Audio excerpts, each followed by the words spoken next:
Hello guys, നമുക്കിന്നൊരു pineapple പുളിശ്ശേരി ഉണ്ടാക്കിയാലോ. ആദ്യം നമുക്ക് അതിലേക്ക് വേണ്ട സാധനങ്ങൾ എന്തൊക്കെയാണെന്ന് നോക്കാം. പൈനാപ്പിൾ, വെണ്ടയ്ക്ക, വെള്ളരിക്ക, തക്കാളി, പച്ചമുളക്. ആദ്യം നമുക്കിതിനെ ഒന്ന് വേവിച്ചെടുക്കാം. അതിനുവേണ്ടി ഈ പച്ചക്കറികളെല്ലാം കൂടെ നമുക്ക് ഒരു പാത്രത്തിലേക്ക് മാറ്റാം. വേവിക്കുമ്പോൾ നമുക്കിതിലേക്ക് മഞ്ഞൾപ്പൊടിയും കുറച്ച് ഉപ്പും കൂടെ ചേർത്ത് വേണം വേവിക്കാനായിട്ട്. അതിന് വേണ്ടിയിട്ട് ഞാൻ കുറച്ച് മഞ്ഞൾപ്പൊടി ഉപ്പും കൂടെ ഈ പച്ചക്കറിയിലേക്ക് ചേർക്കുന്നുണ്ട്. അതിനുശേഷം നമുക്ക് ഈ പച്ചക്കറി വേവാൻ ആവശ്യമായിട്ടുള്ള കുറച്ച് വെള്ളം ഇതിലേക്ക് ഒഴിച്ചു കൊടുക്കാം. നന്നായിട്ട് ഇത് ഇളക്കിയതിന് ശേഷം നമുക്കിതിനെ അടുപ്പത്ത് വെച്ച് വേവിക്കാം.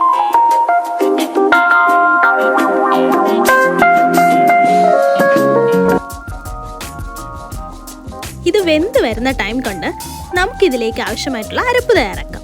അതിന് വേണ്ടിയിട്ട് ഒരു മിക്സിയുടെ ജാറിലേക്ക് കുറച്ച് തേങ്ങ ചിരകിയതും മഞ്ഞൾപ്പൊടിയും 2 പച്ചമുളകും ആവശ്യത്തിന് വെളുത്തുള്ളിയും കുറച്ച് ജീരകവും പിന്നെ കളറിന് ആവശ്യമായിട്ട് അല്പം മുളക് പൊടിയും കൂടെ ചേർത്ത് നമുക്കിതിനെ നന്നായിട്ട് അരച്ചെടുക്കാം.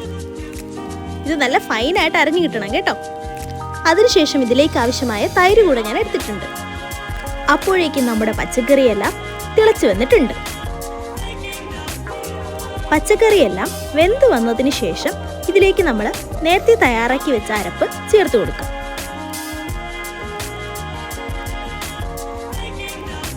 ഇത് നമുക്ക് നന്നായിട്ട് ഇളക്കി യോജിപ്പിച്ച് കൊടുക്കാം. കൂട്ടധികം അങ്ങ് തിളയ്ക്കാൻ പാടില്ല കേട്ടോ. ചെറുതായിട്ടൊന്ന് ചൂടായിട്ട് വന്നാൽ മതി. അതിനുശേഷം നമുക്കിനി ഇതിലേക്ക് കടുക് വറുത്ത് ചേർക്കേണ്ടതുണ്ട്. വെളിച്ചെണ്ണ ചൂടായി വരുമ്പോൾ അതിലേക്ക് കടുക്, വറ്റൽമുളക്, കറിവേപ്പില ഇത്രയും ചേർത്ത് നമുക്ക് കടുക് പൊട്ടിച്ചെടുക്കാം.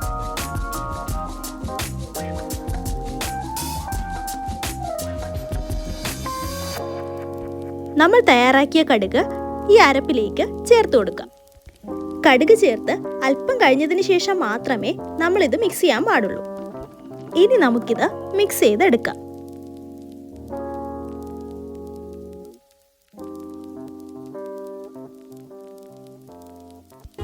ഈ അരപ്പ് നന്നായിട്ട് ആറിയ ശേഷം നമുക്കിതിലേക്ക് ആവശ്യമായിട്ടുള്ള തൈര് കൂടെ ചേർത്ത് കൊടുക്കാം.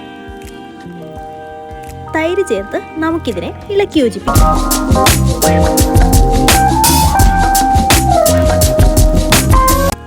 അവസാനമായിട്ട് നമുക്കിതിലേക്ക് ഒരു നുള്ളിന് ഉലുവാപ്പൊടി കൂടെ ചേർത്ത് കൊടുക്കാം. അത്രയും കൂടെ ചേർത്ത് നന്നായിട്ട് നമുക്കിത് ഇളക്കി യോജിപ്പിച്ച് കൊടുക്കാം. ഇത്രയും ആയിക്കഴിഞ്ഞാൽ നമ്മുടെ സ്വാദിഷ്ടമായിട്ടുള്ള പുളിശ്ശേരി റെഡി.